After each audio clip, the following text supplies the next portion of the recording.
Alright, let's do this one last time. My name is Drew Dodger, and for the last couple months, I've been doing a podcast with my good buddy, Jacob Herron. While we love film in general, with us being artists and all, we have a fascination with animation, and we decided to start an audio podcast after we both geeked out over the animated Transformers movie. We're not perfect, we've gotten names wrong, and we don't always agree on movies. But at the end of the day, we try to bring an informative and entertaining show to you all, and we'd like to welcome you to The Cellcast.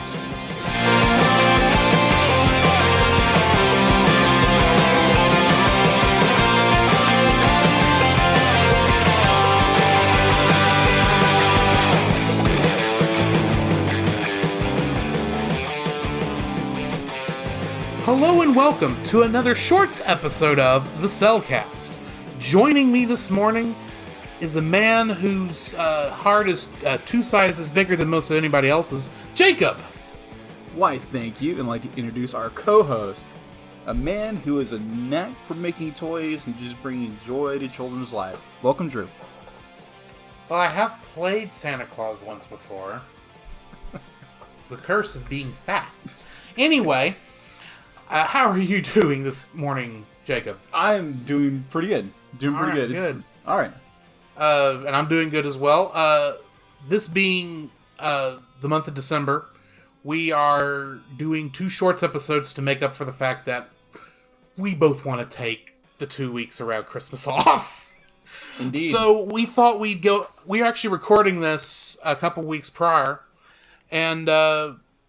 we're just going to give you our top 10 favorite Christmas movies, specials, television episodes. Pretty much, if it's animated, somewhat, maybe. Pretty much, if it's a Christmas special, it's up for grabs. Yeah. We've tried to focus on animated ones, but I don't think that technically applies for everything. No, I think one of them might have slipped in. Yeah, but that's fine. So I guess I'm going to go ahead and start. All right. We're doing 5 each this time. I know we have not been... always done the same amount. Right. Because I think once or twice before we each did 10 and we had a couple of crossovers. But anyway, we're going to do about 5 each. So I'll start with mine. My number 5 is an episode of a television show from our childhood. It aired originally on Fox. No. Something to do with a Dark Knight and a Clown Prince of Crime? Quite possibly. It is I believe it's the first season episode of Batman the Animated Series called Christmas with the Joker. Oh, that's always fun. Oh, yes. It starts off in its cold open with Joker escaping from Arkham Asylum on top of a rocket-powered tree. Like you do. Which is great. Mm-hmm. And he stops He interrupts Bruce and Dick's night of taking the night off and watching It's a Wonderful Life. That scoundrel. And he interrupts it by having his own Christmas special where he's kidnapped Commissioner Gordon, Detective Bullock, and a girl whose name I can't remember. My apologies. She was important, I'm sure. It's just her name escapes me at this point. It has been a bit since I've seen it. But, Batman and Robin have to go save them. It's full of all Christmassy and toy-filled traps set by the Joker. And eventually, of course, the Joker gets caught by the end of it because it's Batman. Yeah. But, like you do. And they do get a chance to watch it simply because apparently Commissioner Gordon had it recorded from a year previous and hadn't gotten rid of it. Anyway, it's a fun, good episode. I remember enjoying it as a kid, wondering... what it was about that movie that they wanted to see so bad, and I didn't get half the jokes connected to it. But it was such a fun episode of Batman. And it's the only Christmas episode I know of off the top of my head in the DC the Bruce Timm animated universe. So yeah, that's my number 5. What's yours? Well, mine is in no particular order. My first would actually be The Grinch. Mm-hmm. Grinch, the Illumination. Illumination.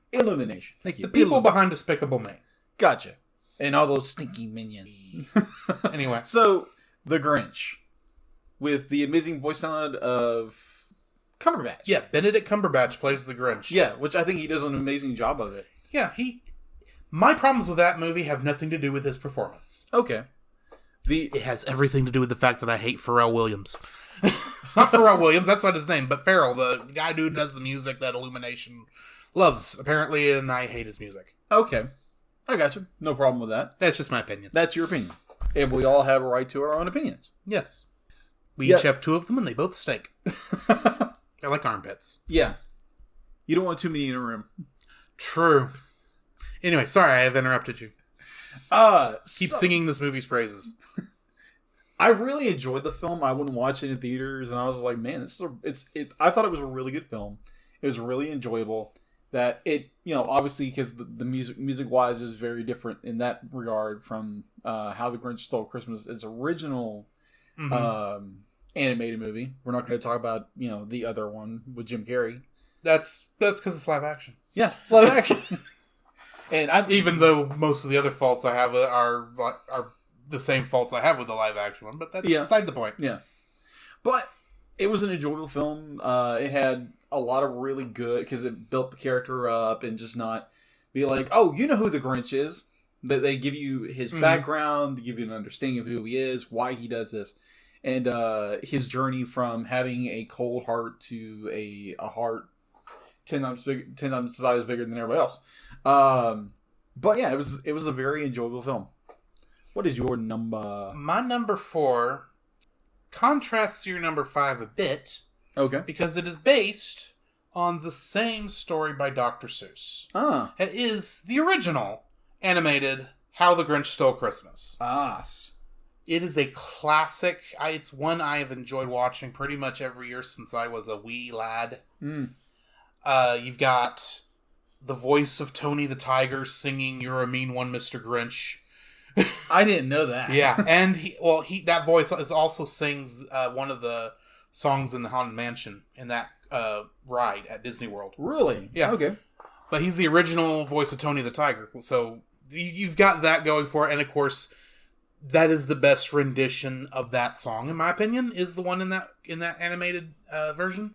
Gotcha. It's what I have against pretty much every other one is it adds so much to try and give the Grinch legitimate reason for hating Christmas. Yeah, I agree with that. The Grinch does not need that, in my opinion. The 30-minute, as the animated one is 30 minutes long, it cuts through all that. He's just like the poem says, don't ask me why, we don't know the reason. Why the Grinch hates Christmas. Now, in both the other movies, they try to explain why the Grinch hates Christmas. It really doesn't matter why he hates Christmas. Yeah. He just does. And it's the story is sometimes it feels like you're hearing the storybook being read to you. Yeah. And then seeing the animated version right there on screen. And it's just a wonderful classic film. Even though it's only 30 minutes long.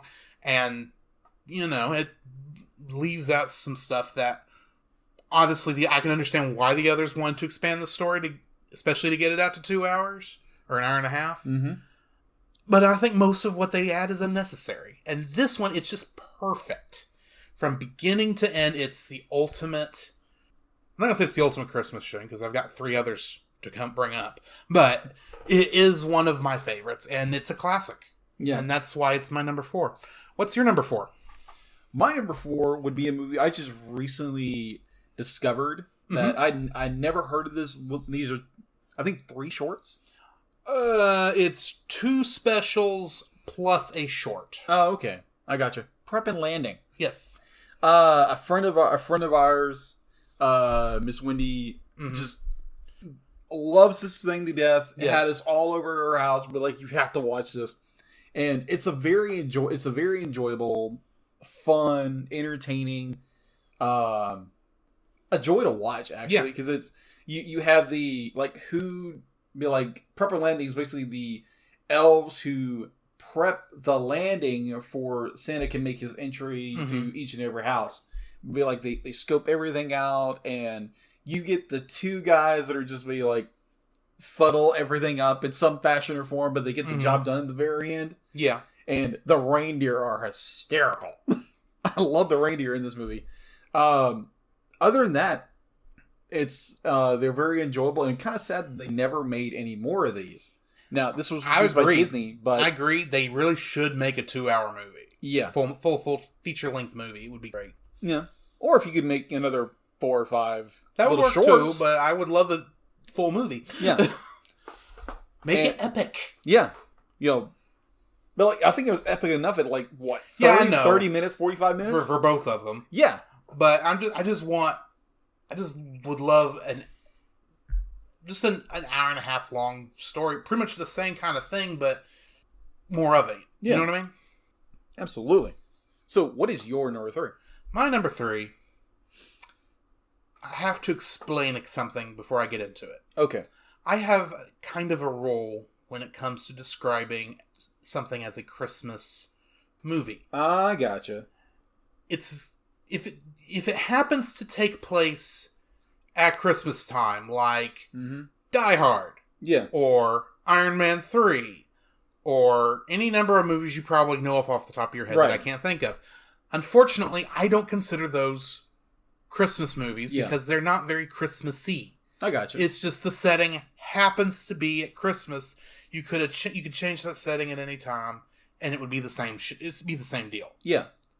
In order for it to be Christmas, there has to be a feeling of Christmas as important to the story. I gotcha.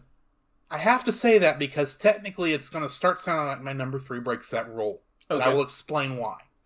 My number 3 is actually a classic Tom and Jerry short called The Night Before Christmas. Oh, okay. It starts off like any other Tom and Jerry short would, other than it takes place around a Christmas tree, there are toys involved, That stuff is all just fine and dandy, but the minute Jerry, in an effort to escape from Tom, happens to run through the mail slot out into the snow, and Tom, as angry as he is, just starts blocking the mail slot so Jerry can't get back in. Mm-hmm. And then he goes and sleeps by the fire. Now, this is sounding pretty dark. Yeah, it's granted. But the guilt trip hits Tom pretty quickly, because, this is only like 7 minutes long. Yeah. So the guilt trip hits Tom pretty quickly. So after, the Christmas music, I can't remember which song it is right now. I think it's Peace on Earth, Goodwill to Men. That would make the most sense. It's playing, and you see Tom's facial expression around. He can't do this to Jerry, no matter how bad Jerry's been to him, because Jerry is very guilty of Jerry's getting what's coming to him. Oh, yeah. Get right down to it in this one, because Jerry's being especially mean in this one. But so Tom goes and moves everything out from in front of the mail slot and props the mail slot open with an umbrella or a cane, I believe, so Jerry can come back in. Jerry doesn't come back in. This gets Tom worried. Tom opens the door and finds Jerry as a little mousesicle out in the snow. Oh, poor little guy. So he gets him in by the fire, thaws him out, and of course, as Jerry comes to, he's a little concerned that the first face he's seeing is Tom. It's like, oh crap, I'm dead! And Tom gives him a candy cane as a show of goodwill. Yeah, here's two rivals. Yeah. One has just been saved by the other and has given him candy canes as a show of goodwill. Yeah. And while Jerry's looking on it, he sees Tom go over to his saucer of milk and start to go and start getting, a drink or something, because it's been a long night. Jerry runs up, tells him to hang on, kind of with, hand signals, because there's no talking thing. Yet. We don't talk of that. But Jerry uses the candy cane Tom gave him to trip a mousetrap that's down in the saucer of milk that would have gotten Tom. Oh, okay. Lifts it out. Tom gives a, well, what have we got here kind of look. Like, he understands what happened. That things have changed, but obviously there's still traps lying around. Yeah. And then Jerry gets an idea. At the beginning of this, Jerry snuck past a mousetrap that had a bit of cheese wrapped in a bow. Well, Jerry's realizing, hey, this candy cane has a little hook on it. This is the candy cane. Mm-hmm. I can use that to get it off. So Jerry goes over to that mousetrap, gets the hook into the bow, pulls it off, but the mousetrap doesn't immediately snap closed. It's a musical mousetrap.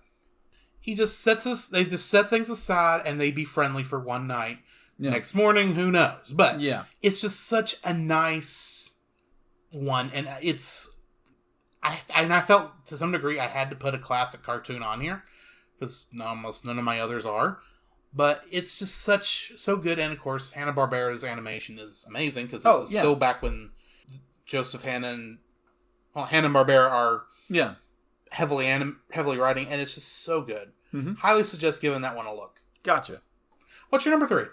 My number 3. Well, I originally had a very like an old time classic. You had mentioned it earlier, but I changed my mind because this was a movie that, and now I'm breaking the mold with what we normally talk about, is a live action movie. Mm-hmm. That would be The Santa Claus with Tim Allen. This is a movie that there's technically some animation in it. There's some, just not a whole lot. Yeah, early 90s, very classic, Christmas movie that my dad fell in love with. Be like huge fan of Tim Allen, and who isn't? Yeah, that's true. But a movie we watched every Christmas ever since I was like a very young child. Mm-hmm. And it was just, it's a fun Tim Allen shenanigans the entire time of how Tim Allen's character, he accidentally kills Santa, and then now he has to don the suit because he's becoming Santa Claus. Yeah, and it's a fun ride. Now the sequels are okay. The second one was kind of second one's better than the third. Yeah, I agree. The third can die. Yeah. Ironically, during the mail, this would be on, what day is it now? This is Tuesday. No, this is Tuesday. This is the 3rd of December. Yeah. 3rd of December, oddly enough, with Disney Movie Club, they sent out the 3-pack of the Santa Claus trilogy. Nice. So, on Blu-ray, mind you. Mm-hmm. So yeah, just kind of ironically, that happened today. So, had nothing to do with my choice. But, yes. But yeah, the Santa Claus, the first one. Mm-hmm. So yeah, that is my number 3. What is your number 2? My number 2, much like your number 4, deals with little guys trying, in a sense, to help Santa Claus, but it may be for an ulterior motive. Perhaps in a plan to take over the world. Oh! It is. What are we going to do today, Brain? It is the Pinky and the Brain Christmas episode. What it's about is Brain is going to get this doll that's essentially a doll of him that has this hypnotic transfer thing that will cause people to be hypnotized into electing Brain as the world leader of the world. That's basic kind of thing. Yeah. And it doesn't really matter what he's doing. It's just like, of course, Santa Claus is the perfect distribution method for a doll. Mm-hmm. So he and Pinky head up north. Unlike most Pinky and the Brain episodes where Pinky ruins it somehow. Oh, yeah. Even though, in a sense, Pinky is attempting to ruin it somehow. At the end, Brain gets mad at him and kind of yells at him, making him feel bad. I'm noticing a trend with my favorites here. Yeah. Mice getting yelled at. But in the very end, it fails because Brain's the one who destroys the dolls. He's the one who actually stops his plan from coming to fruition, and then they go home. It's just a nice, fun, clean little episode. And the best part is they changed the opening music slightly to include different little things to like the Christmas songs. Really? Yeah. One of them is, let's see. Anyway, it's not important. I'll show you the video afterwards, but go look up at least that opening sequence because it's fun. So yeah, that's my number 2. What's your number 2? Okay. So this will tie into a certain movie we will be reviewing during this season. Oh? Yeah. That would be Klaus off Netflix. Having just watched it for the review that we'll be doing. So y'all know, we have not decided the exact order the 4 episodes in December are coming out. Yeah. Klaus is probably going to be first. Probably. But we don't know the exact order, so if we mention something, keep that in mind.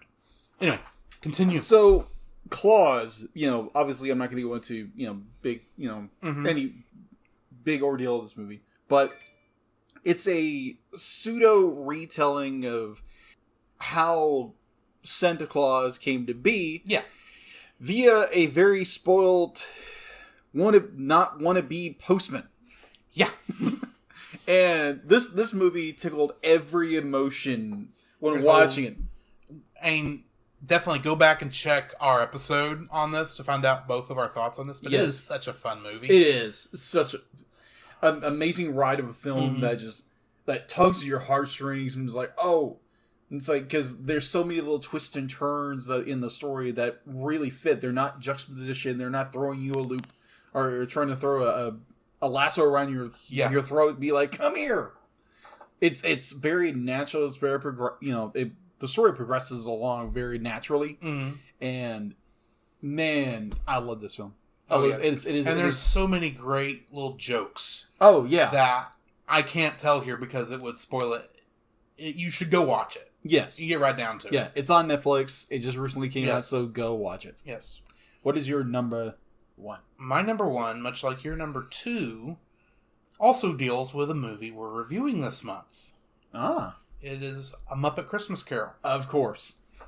I'm like you, I'm not going to go too much into it because go check out the episode. We'll get into it there. But this was the first movie I ever saw in a theater. Ah. And B, it is probably my favorite version of A Christmas Carol. Gotcha. Because let's face it, Christmas Carol is almost adaptations of the Christmas Carol by Charles Dickens is almost its own genre at this point. There's so many. That is true. It is the most adapted work ever made. True. And I personally think this one does it the best. So, yeah. That's my number one. What is yours? Okay, so there again, mine is not in any particular order. So, this one, if you know anything about it, it's not very good at all. No one said it had to be good. Exactly. So this goes all the way back to the 1980s. This was He-Man and She-Ra, the Christmas special. Okay. And so I'm guessing this one has a lot of nostalgic value. Not really. Not really.